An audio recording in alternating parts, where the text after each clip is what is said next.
The whole earth, together with the mountains, will start to shake, so that the trees will loosen from the ground, the mountains will fall, and all fetters and bonds shall be broken.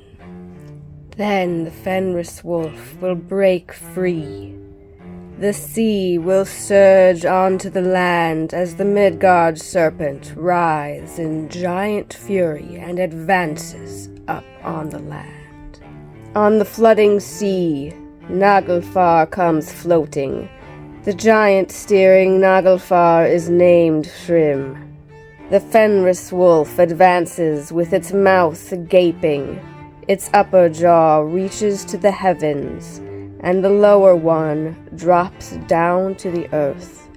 Flames shoot out of his eyes and nostrils. The Midgard serpent spews out so much venom that it spatters throughout the air and into the sea. Muspel's sons advance until they reach the plain called Vigrid, the battle plain. The Fenris wolf and the Midgard serpent also go there. Then arrives Loki and Shrym, accompanied by all the frost giants, while all of Hel's own follow Loki. What's up, witches? What better day than the night before Halloween, or All Hallows Eve, to release the third and final part of my videos on the children of Loki and Angrboda, especially considering this one is on my personal favorite, Hel.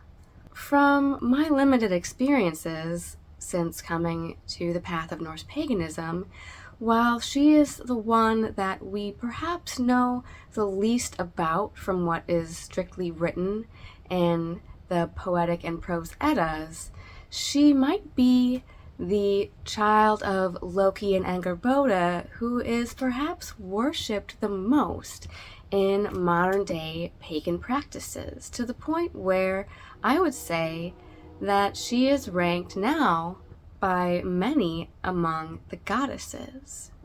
So let's examine Hel, not just from the brief writings of Snorri, but also from my own personal experiences and UPGs with her. Now, in the Gylfaginning section of the Prose Edda, where it talks about Loki's monstrous children whom he had with the giantess Angrboda, as I said before, Hel is probably the one that we have the least mention of. It merely states, when going through what happened to Jormungandr and Fenrir, that after Odin took Jormungandr and cast him into the sea, Hel he cast into Niflheim and gave her power over 9 worlds, to apportion all abodes amongst those that were sent to her, that is, men dead of sickness or old age. He then goes on to give us the infamous description that we have of this goddess, stating that she is half blue-black and half flesh color, by which she is easily recognized, and very glowering and fierce. Now, with this video, since we really know so little about her from the myths and the texts, what I mostly wanted to delve into is my own personal interpretations of this enigmatic figure of Hel and my own personal beliefs about her. So this video is going to be a lot more heavily relying on the UPG aspect of it, because Hel at face value is very different in my experience from how once you actually get to know her and work with her. I'll be the first to admit that when I first got into the Norse pagan path and met and connected with Freya and started working with her, and even wanted to reach out to Odin and had Loki pop up along with him, When I encountered other Norse pagans that said that they worked with Hel, I was at first very intimidated by her, just taken at face value. The little that I knew from her was the description of like, creepy, scary, half-skeleton lady. I don't know if I want anything to do with that. She seemed very intimidating, and just, I feel like death in general, even though I call myself cute girly goth, you should probably just revoke my goth card, because I don't know, guys, like, death is kind of scary, and even in paganism I don't really get too much into like the bone collecting and that side of things, and I still have yet to really even dip my toes into the realm of ancestor work, which I definitely hope to do some of as we go into that Samhain ancestors coming back to this side of the veil spooky season. But yeah, for the most part, from just the little that I knew or had seen of images and descriptions of Hel, I was just very intimidated at first and didn't really expect to or ever see myself working with her. But that's kind of the funny thing about this religion, and just what further goes to prove to me that they are real and that my experiences are real. Because for the most part, my interactions with and experiences with Hel have been not so much of a day-to-day practice or day-to-day veneration. I do have a small little shrine area to her in my like witchy craft room, which I don't show images of very often because in my personal UPG and gnosis of her, she is kind of very enigmatic and doesn't always want to share herself and images of herself. Like, she is kind of like introverted and shy. She can also be very strong and intimidating and stand up for people and stand up for her morals and convictions. But I found, and this is kind of where I started to find aspects of myself the further I got to know her and get a sense of her and her energy and her personality, the more I started to find aspects of myself that resonated, because I also got this sense that she could be a bit introverted, and that while Odin had cast her down into Hel and given her this realm to rule, I got the sense that maybe, this was not her choice. She did not choose to go down here and be given this job or this duty, but I always got the sense that she is also a very caring person and takes her job and her duty of taking care of this underworld and this realm of the dead very seriously, because she, probably more than any of the other Norse deities, is going to get the greater part of us in her realm, in her version of the afterlife, because really, from what we are able to glean from the myths and the sagas, only the Einherjar, or the chosen of the Valkyrie and Odin, are going to get to go to live in Valhalla, and Freya also gets her portion of the slain, or the dead, to go live with her in Folkvanger. But as far as the other realms go, we don't really have a lot of mention of dead or souls of the departed going to dwell with these gods in the afterlife en masse. And for the most part, especially nowadays, most of us are not going to be dying valiantly in battle with a sword in our hand and going to meet Odin.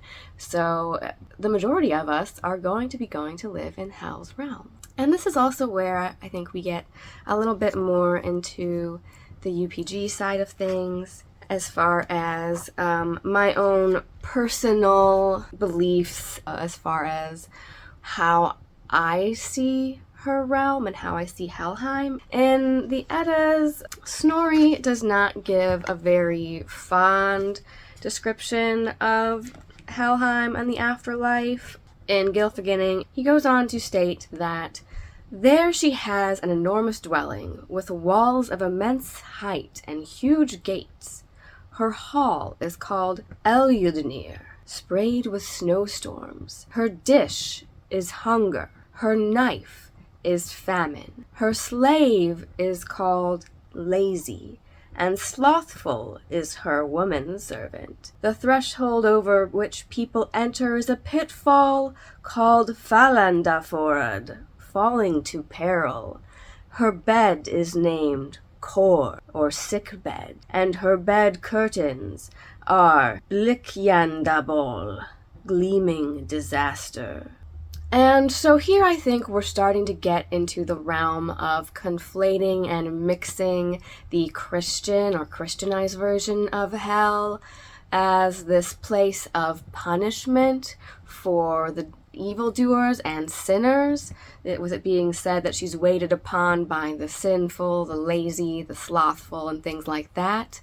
But my own personal belief is that it's more like the Greek descriptions of the underworld or afterlife, where we may have different levels, almost like Dante's Divine Comedy, and where we have like many levels of hell depending on how you lived your life. Maybe if you are a sinful person or were really bad and dishonorable, you might go down to Niflhel, which was kind of the lowest of the low realms, and there Nidhogg or the devouring dragon would await you. But for the most part, I feel like it's more like an Elysian Fields, or almost like to use a Stranger Things reference, like the Upside Down, but not as icky, but maybe just more of a parallel version of our life here on Midgard, where we just continue living with our departed loved ones and reunite with them in an afterlife. Because we know that when Balder comes to dwell with her, she prepares a great feast for him and puts fresh golden rushes and straw out on the floor and gets everything all nice and lit up and feasts him, that he lives in relative comfort there. And so I feel like Helheim and Hel's Domain is not all bad, and with her, I think being a caring goddess and maybe being one of those types, like if you've seen my video on Frau Holle, where it was said that she would also take in the souls of departed infants and children, but not as like a scary figure where she herself is collecting them or doing harm to them, but just that she receives them and, in my opinion and in my view, takes special care of those more innocent souls that go to her, because as I said, the greater part of humanity is going to be living in her realm. And when we get into paganism, we're departing from that Christian and Catholic idea of original sin, where everyone's bad and everyone's going to deserve at least some type of punishment. To me, it's more like we see in Roman writings, like in the Aeneid and things like that, where people will often be visited by someone else's shade, where it's like the ghost of a departed loved one, almost like the Filia or the Fetch that you will see in Norse and other tales, where the shade is your ghost or this after image of a person, but it still has all of their thoughts and memories and personality. So to me, our afterlife is kind of like something like that, where our shade is going to go down to dwell in this underworld, where it can be good, bad, mediocre, everything in between, just as our lives on Midgard can be. But it may be a realm of relative comfort, where perhaps there's not quite as many hardships that we have to deal with, and because we're already dead, we're not really having to fight for our day-to-day survival. So I think it could be somewhat pleasant. We have all of our ancestors and loved ones and those who have gone before us there waiting to accept us as well. Further going into my own personal opinions, and the only other real mention that we get of hell in the myths is when, after the death of Balder, Hermod is sent as an intermediary down to hell to plead for her to let his soul go and let him return to the world, because humanity and everyone needs him and loves him so much. But Hel basically holds out and says no and keeps him down there with her. In my opinion, in my personal gnosis, I feel like she didn't do this for personal or selfish reasons. So maybe there was a side of her being a child of Loki that was perhaps a little bit bitter and resentful on some level about being cast down into Helheim and given this immense duty of running an entire realm of the dead and all of the souls coming and going through it.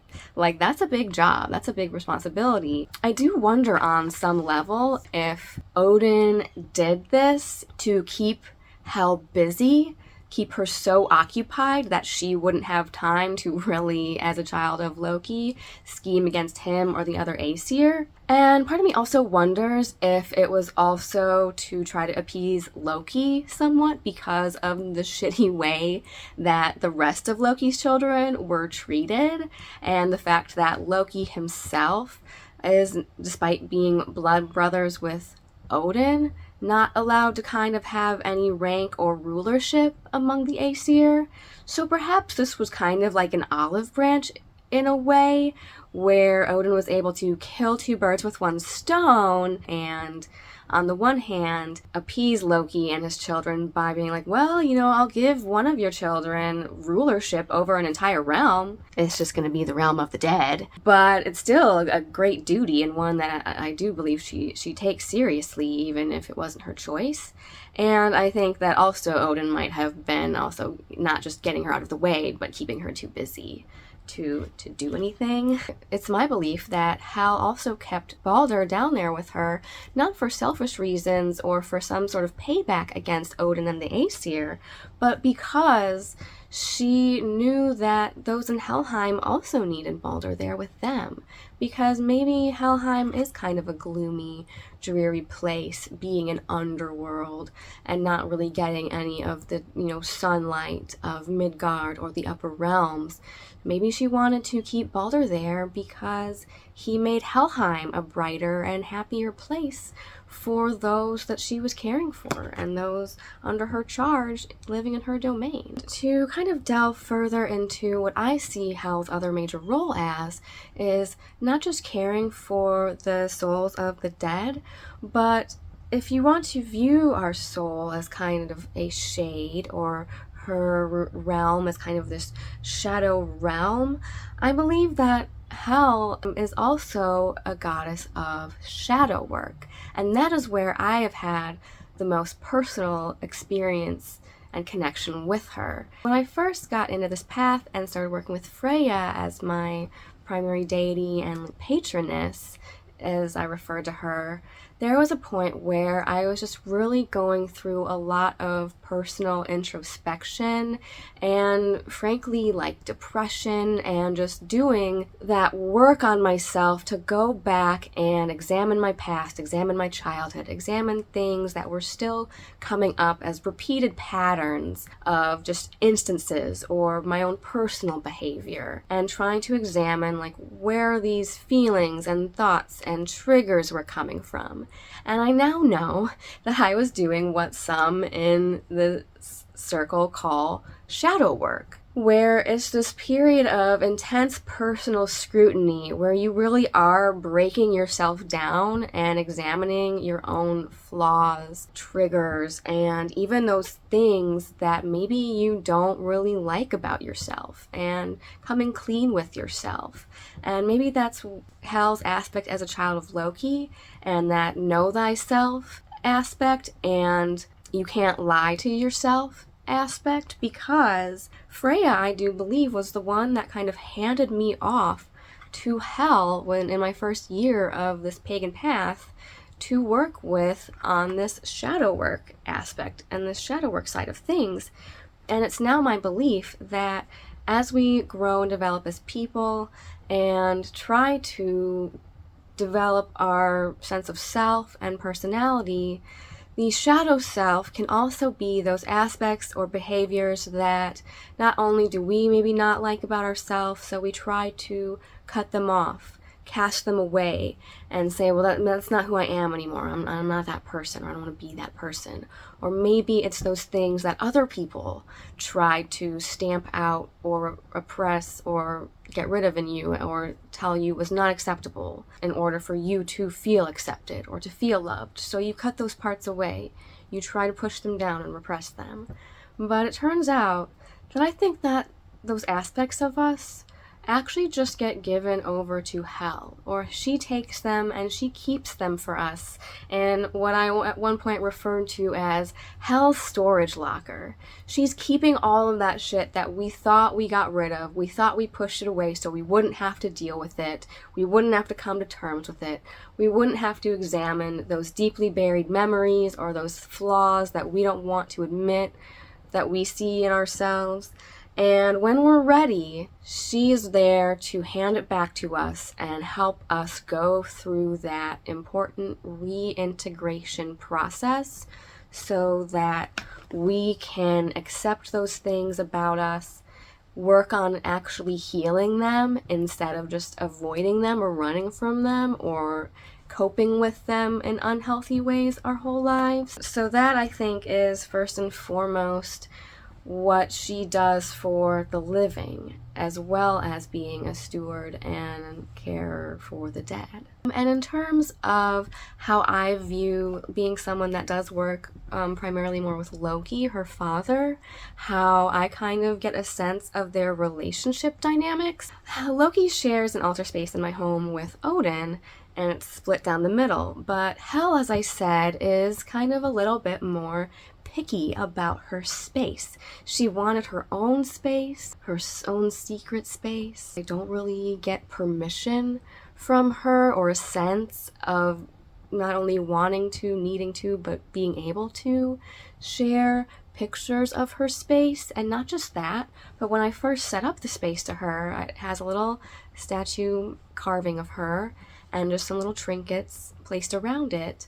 And for the first couple weeks when I was trying to set it up and figure out how I wanted it to be arranged, I would go in the next day and find that everything had been disrupted and scattered. And really, in practical, logical sense, I knew it was probably my cat being curious about the new objects and going in and looking at them, and maybe they were chasing each other around and things got knocked over. But I also feel like it kept happening for a couple weeks in a row where I kept trying to rearrange the objects to where I think Hel was satisfied with how they were, and especially with her placement. I found that she didn't really want her image or her statue or idol to be out in the open.